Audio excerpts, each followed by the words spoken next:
এক বিঘা জমি আপনি আমার কাছ থেকে নেন, নেওয়ার সময় হয়তো 70-80 হাজার টাকা দিয়ে দেন। 1 বছর 2 বছর 5 বছর করে খাবেন, টাকা যখন ফেরত দেব জমি তখন ফেরত নেব, এই সিস্টেম আছে না? এইটাও সুদ ভাই। এটার কি বলে বাংলায়? এগ্রিমেন্ট। সে যে এগ্রিমেন্ট বাংলায় কি বলে? বন্ধকি। এই কাজে এই যে যেহেতু এটা জমিন না, এই যে বিভিন্ন জমি আছে, এখানে 1 বিঘা জমি দিলে 60,000 70,000 টাকা নেয়। 1 বছর করে খাবেন, তখন টাকা ফেরত দেবেন, তখন আপনাকে জমি দেবো। কারা কারা এই কাজে আছেন? আমি কিছু বলছি না, হাত তোলেন তো। এই 2 জন। ও ঠিক আছে ভাই, আলহামদুলিল্লাহ। না এদের সাহস আছে, বগুড়ার মানুষ তো, তারেক জিয়ার মতো সাহস আছে। বলেন তো আপনি যে এই কাজ করে, কি না জেনে করে না জেনে করে? না জেনে। তাহলে এখন যেহেতু জেনে ফেলছে, এরপরও যদি করেন, আপনি এতদিন বলতে পারতেন আল্লাহকে যে আল্লাহ আমি জানতাম না, এখন কি করব? এখন যদি বলেন যে আমি জানতাম না, তাহলে মিথ্যা বলা হবে। আর অনেকে মনে করছে আল্লাহ এ তো না আসাই ভালো ছিল।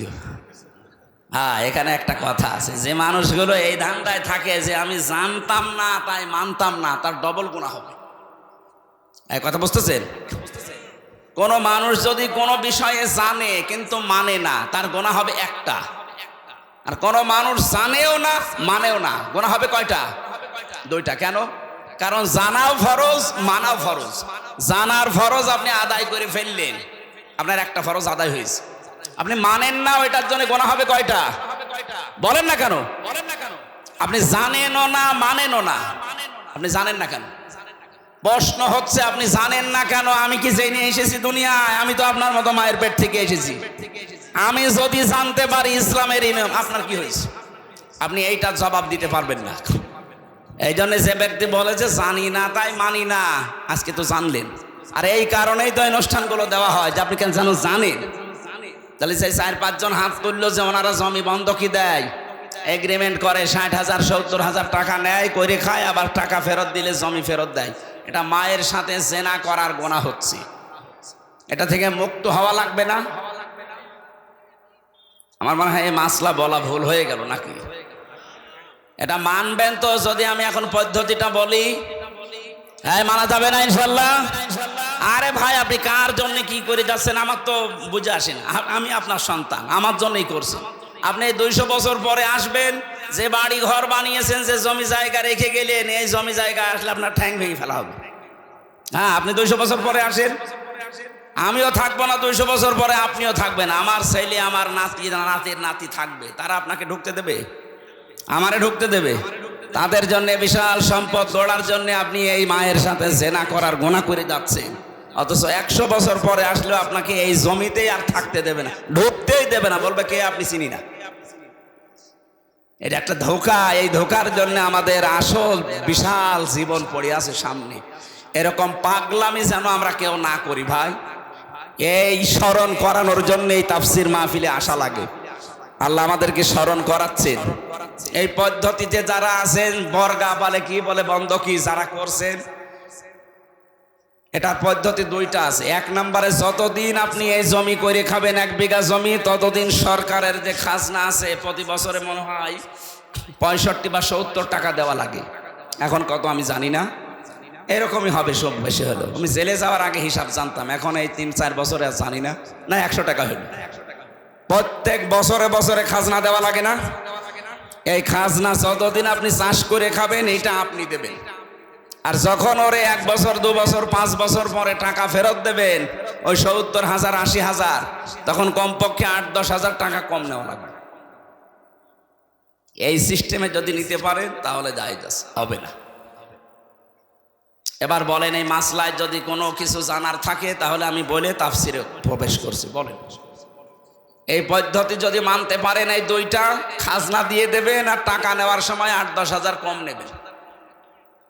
আর একটা নিয়ম আছে ভাই, আমি শেষে আপনার প্রশ্নের জবাব দিয়ে দিচ্ছি। আর একটা নিয়ম আছে, যখন আপনি এই বাস্তবতায় যখন আপনি বলবেন যে আমি 10,000 টাকা দিলাম, প্রত্যেক বছরে বছরে আপনি 10,000 করে টাকা দেবেন, এই জমি আপনি কাজ কারবার যতদিন যা উপায় করে নিতে পারেন নিন। 1 বিঘা জমি থেকে 10,000 15,000 টাকা কামাই করা, উপায় করা, চাষ করে হোক আর যেভাবে হোক অত কঠিন না। সুতরাং ইনসাফ যেন দুইজনেরই থাকে সেই হিসাবে নেওয়া যায়। আমার কুষ্টিয়া মেহেরপুর চুয়াডাঙ্গাতে 1 বিঘা জমিতে সর্বোচ্চ 8,000 10,000 টাকা 1 বছরে দিয়ে দেয়। এইটা জায়েজ আছে। এটার আরবি নাম বাংলা নাম কি বলে আমি জানি না, খাই খালাসি। এইটা করবেন, এইটা মানুষ করতে চায় না বলে লস হয়ে যায়। ঠিক আছে, আপনার বিবেকে যা ধরে এখন থেকে আপনি তাই করেন, কিন্তু এই দোষ দিতে পারবেন না যে আমি জানি না তাই মানি না। আপনার ডবল গুনাহ হবে, ডবল গুনাহ করে যাবেন না।